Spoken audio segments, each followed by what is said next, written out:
Well, good to get rolling here with another edition of Cuse Connections. I think we got two guys in our basements right now. Brian Higgins, Coach Q. As a lot's been going on here since we last saw each other in person. Q. I think that was when we came back from the ACC tournament. And, up until a couple weeks ago, we thought this talk would be about COVID and getting the team back together and all that. And man, the world has changed once again with the Black Lives Matter protests and so much going on in the world right now. So I guess first off, I ask you, how are you? How's the family?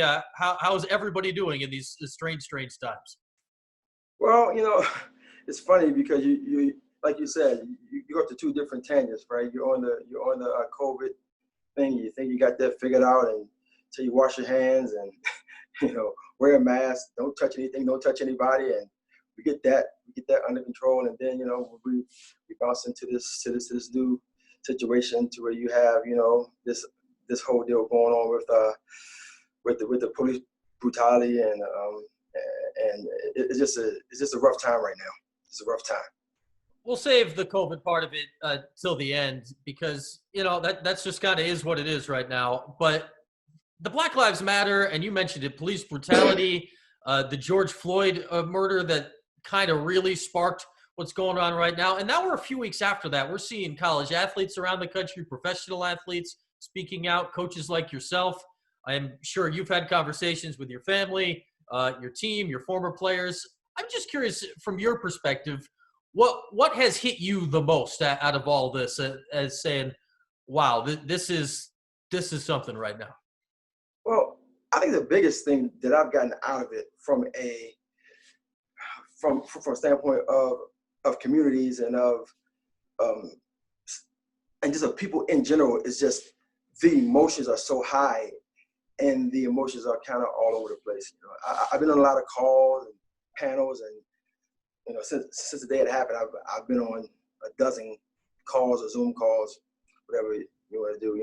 I've been on every platform, and the hardest thing for me is just a basic disregard of Black men. Just the reality of what the matter is. Growing up in PG County in Southeast DC, you grow up and you say, if I can be a good person, if I can be a good citizen, I can be educated, I got a chance to live a healthy life and to be safe. That's not the case for Black men.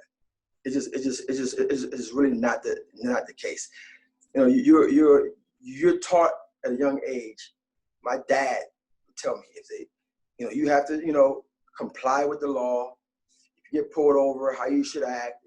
And that's a shame when you're a young Black kid and you have to rehearse what to do.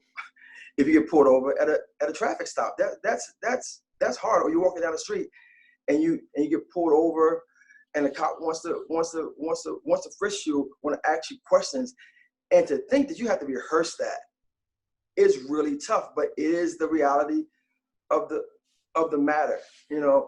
I'm raising two young boys, and it really broke my heart when my son said to me, he says, "Dad, you told me that if something ever happened to mommy, call 911. Who do I call now?"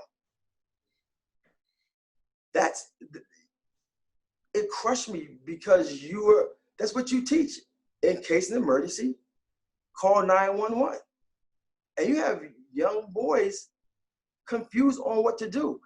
And that's a shame, because there are a lot of great cops out here, and there are a lot of great people out here that are not African American males or females. There are, but when you have this is going on now, and you look at the George Floyd thing, that is tough. You get pulled over and they say license and registration, and you think, should I actually comply and get that?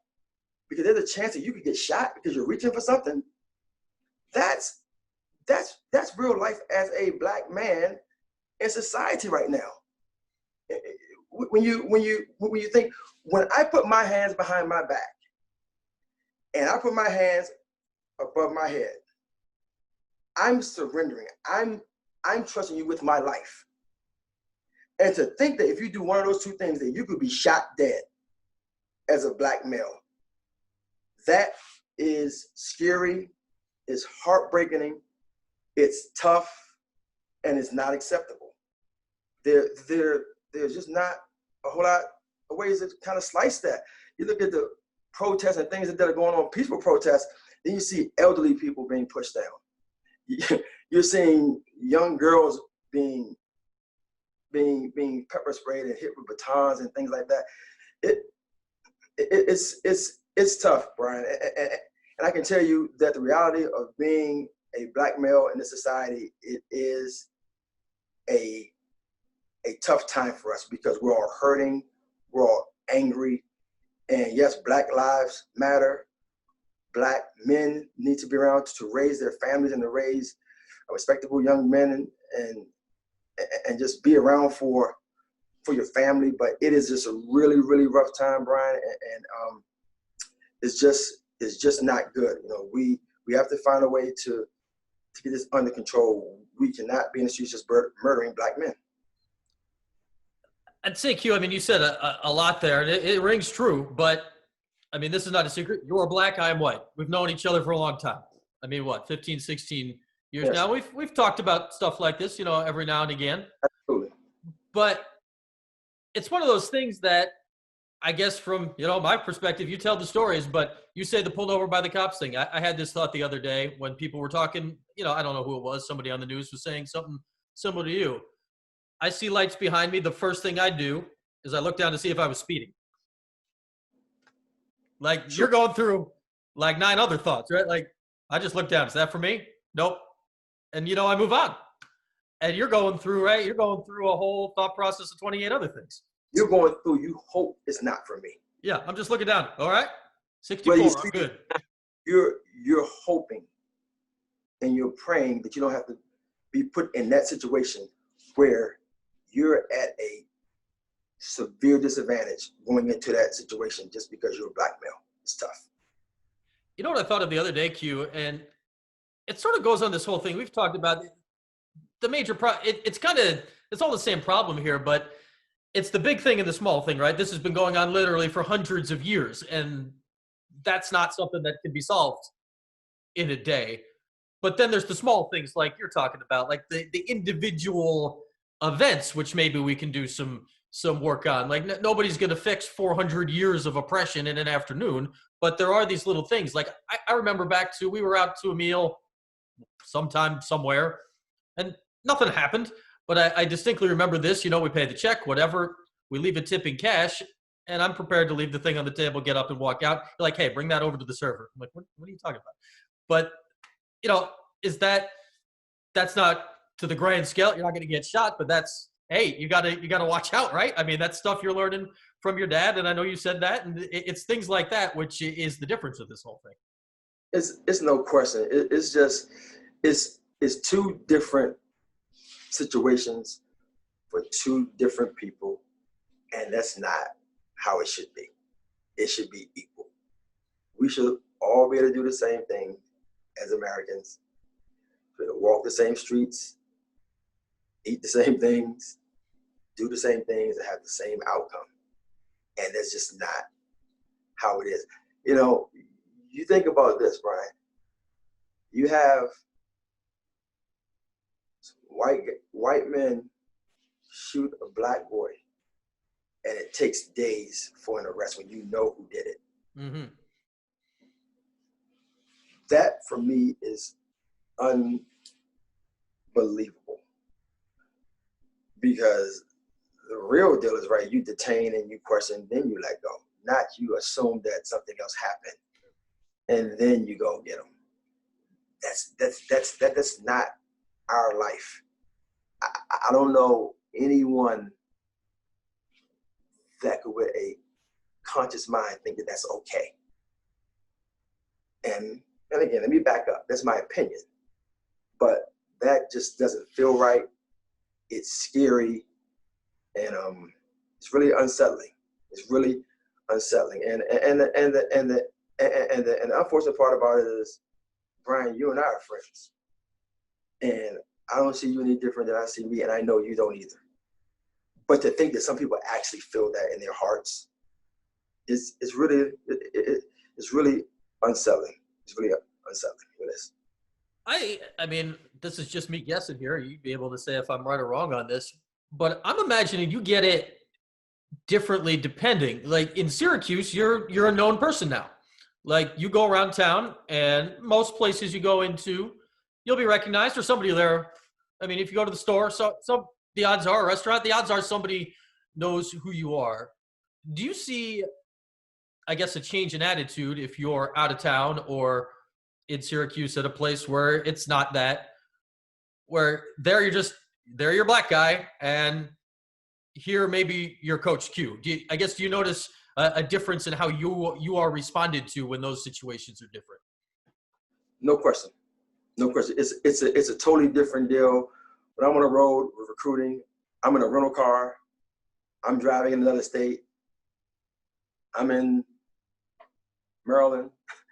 I get put over Chicago tags, Illinois tags, that is, sorry.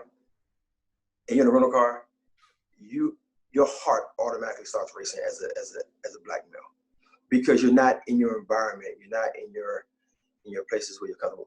But when you think about it, think about this, you're at a Wendy's, and you're trying to get some food, and you're running away and get shot in the back.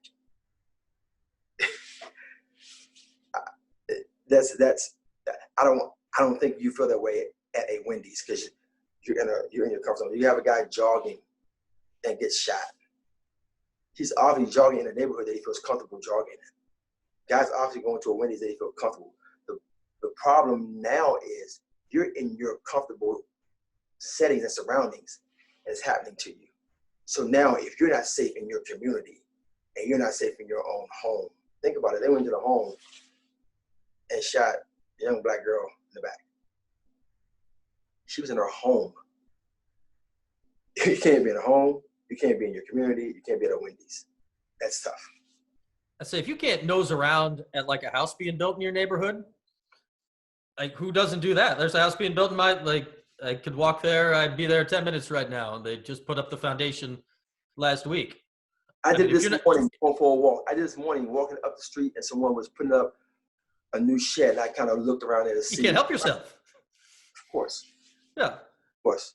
And it's never crossed my mind otherwise. I mean, you don't want to see like people poking around the property, but they're putting something up. Take a peek. My neighbor's getting a pool put in. I sit on the deck and I watch the bulldozers go around. It's like, it's entertainment, but I'm not worried about anything. It's just different worlds. And I guess that's the main thing here. It's tough to see what happens for no reason is the main thing here is Q.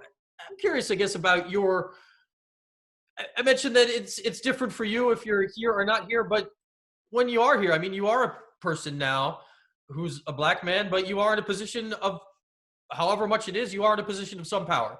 You've been a successful coach, you have players, you have a prominent position at a big-time university. You look at, we saw what Dino Babers said recently. You and Dino are the two black head coaches at Syracuse. So where do you view, I don't know if role is the right word, because I don't think there should be a mandate or whatever on anyone to say anything, but what do you view as maybe some extra that is put on somebody in your position right now? I think that first and foremost, it is 100% our obligation to make people aware of our situation, meaning black men. I do believe that. I believe that you do that in action. I believe that you do that in trying to have meaningful dialogue with all people, so they can understand how big of a deal and how big of an issue and how hurtful it is to be judged by the color of your skin. And sometimes I just don't know if you do that in writing. I don't know if you can write that, because that's a hard thing to put a pen to the paper. I think that is just dialogue, conversation, awareness, and just trying to let people understand what you're feeling and the things you go through every day as a black male. And I'm very fortunate to have people around me that I don't feel racism from you, Brian. I don't feel it from John Wildhack. I don't feel it from the people that I deal with on a daily basis. I just don't feel it. I don't feel it from Jim Boeheim. I don't feel it from those people. And I just know that I have a group of people that love me, that take care of me, that look out for me, and they do it, and it's genuine. There are people like me that don't have that. Those are the ones that I feel for.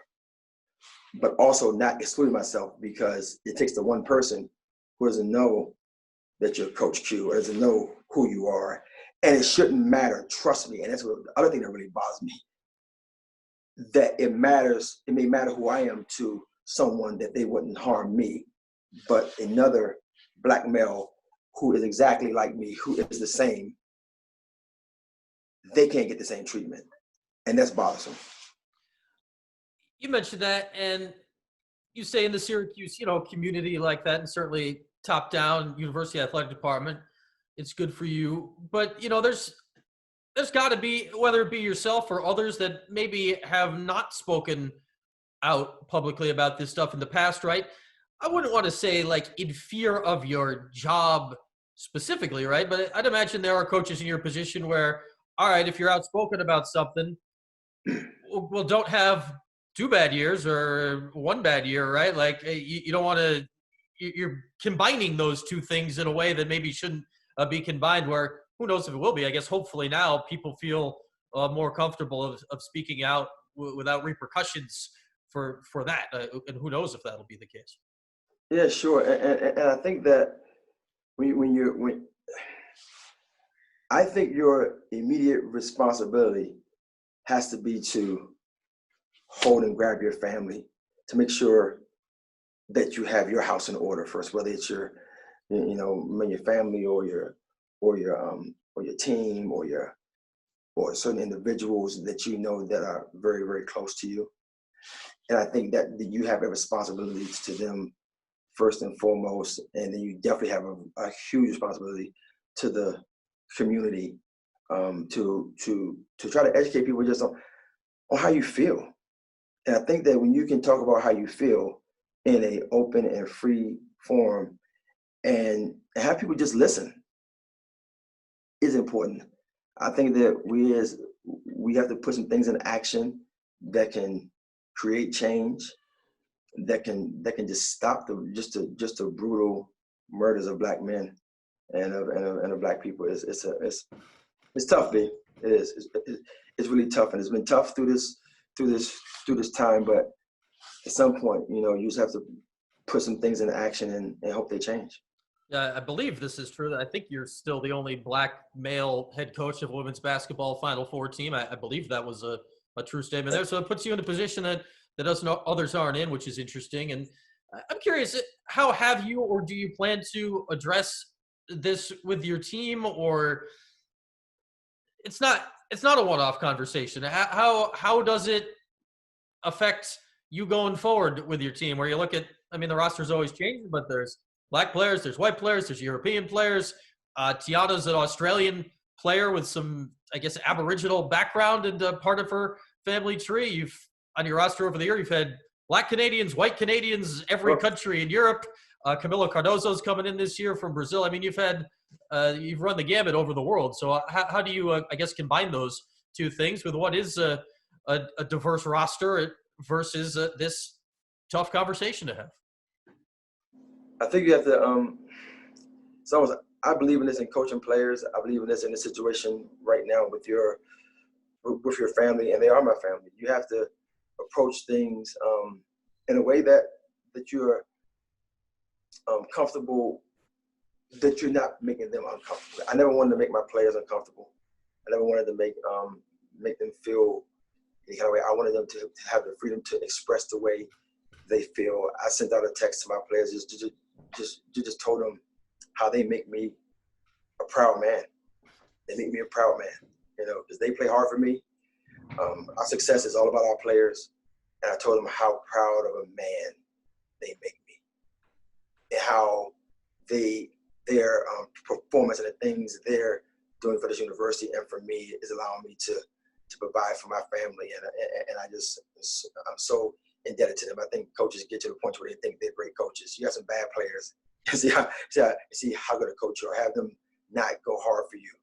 And trust me, I coach my players hard, and I love them hard. And I can tell you, they really taking care of me. I've had a lot of conversations with a lot of my players individually, just in text messaging and on the phone with some of them.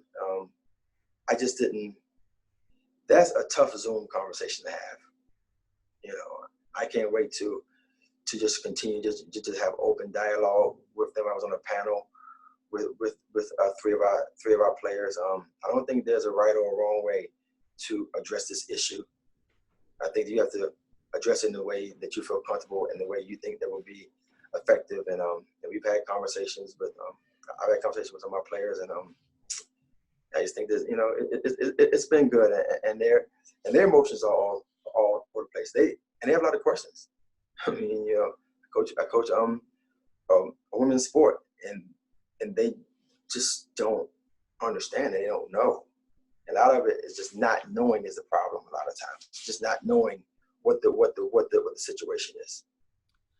And I guess the only wrong way to address it in these day and times would be to not address it at all, because that is the story of the past. And I guess that's hopefully what's changing right now. Q, it's so weird what you think of when stuff like this comes up. And, you know, I've done the games on the radio for years, and when you're doing the game on the radio versus the TV, you don't see the players on the court.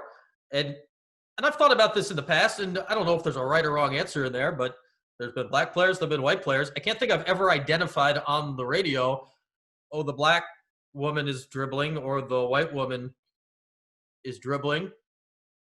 And now it's come to me, like, I don't know if I'm right or wrong about that. Like, it's one of those things where you just sort of set it aside because it would be kind of, it's always felt like it would be strange to talk about on the air. Like, oh, Tiana, she's Australian, but sure. You don't say, like, Emily Engstler, the white girl from New York City, or Amaya Finkley is the black woman from Massachusetts. So I wonder, like, is that important? I mean, it's important, but is it important to, on TV you can see it, but is it important to bring stuff up like that going forward?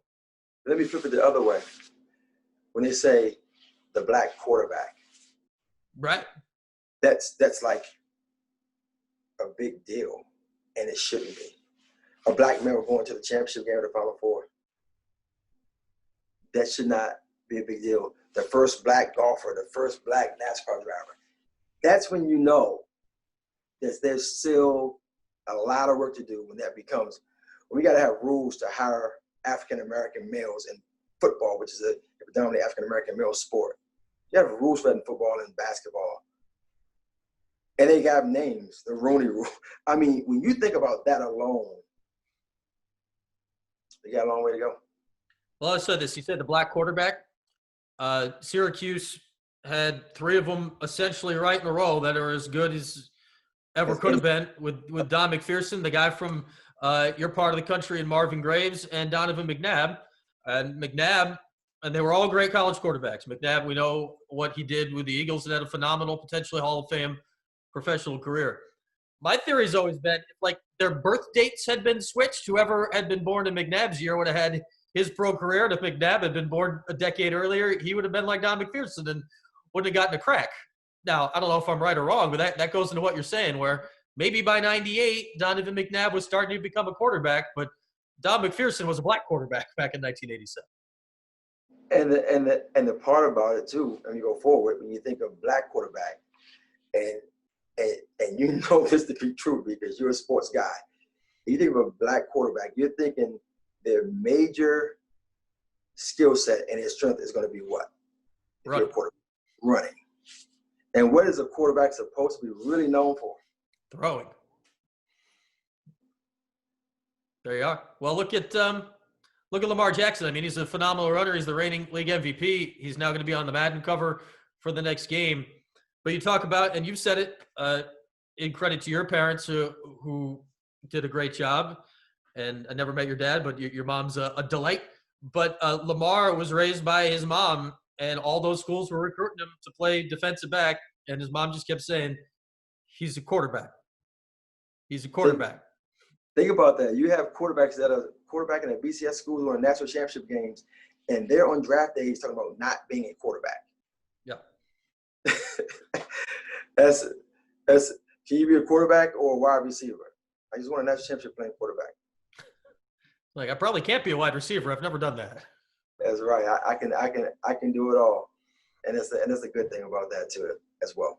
Yeah. Well, one last thought, sort of along the line of what I was thinking of. Brianna Butler was a great player for you. Her mom's white, her dad's black, and they were as supportive of parents, I think, as you've had around here. Her mom was at the Dome for almost every game. Her dad drove. I mean, my goodness, I don't know how many miles he drove to get to as many road games as he did. It was unbelievable. And it's one of those things. It never, I don't know, it never came up. Like, you know who they were. They were good people, but it never really came up. And it's one of those things, I guess, should it have or shouldn't have? I don't know the answer to that, but I find that interesting. Like, within the group, it doesn't matter, but in the world at large, I guess stuff like that still does. I think a lot of it too is just when you look at the arts, you look at music, you look at you look at basketball, you look at sports and art. The good thing about those situations is most of the time it's all about your performance. Mm-hmm. So it really doesn't matter. It crosses all color barriers, all economic status. It doesn't matter. Either you make the shot or you don't. Right? Either you have a good jab or you don't. Either you're a great pianist or you're not. That's what it should be based on. That's what life should be based on. That's what the world should be based on. What you're good at. May the person who has the best skill set win. And it's just still not that way. Well, this conversation is far from over, and it'll be very interesting to see how it continues to play out here over, the weeks, the years, the months, the whole thing. I mean, it's possible by the time people watch this, whenever that is, that the world may have changed again, because who knows what's happening. So, Q, I think we'll leave this part of the conversation here for now. It's very insightful and interesting to hear your thoughts on it. But if I had talked to you a month ago, we wouldn't have talked about this at all. We would have been talking about COVID-19 and all this. Your team is going to begin coming back to campus at the end of the month. What's going on with that? How do you get ready, and how do you prepare for the season right now? And is it different in any way, I guess, than in years past? Right now, for us, we're in the same position that we would have been in anyway. Our players come back second summer session. They're still reporting back to campus to take classes and to start training. So for us, it's really it doesn't feel different right now.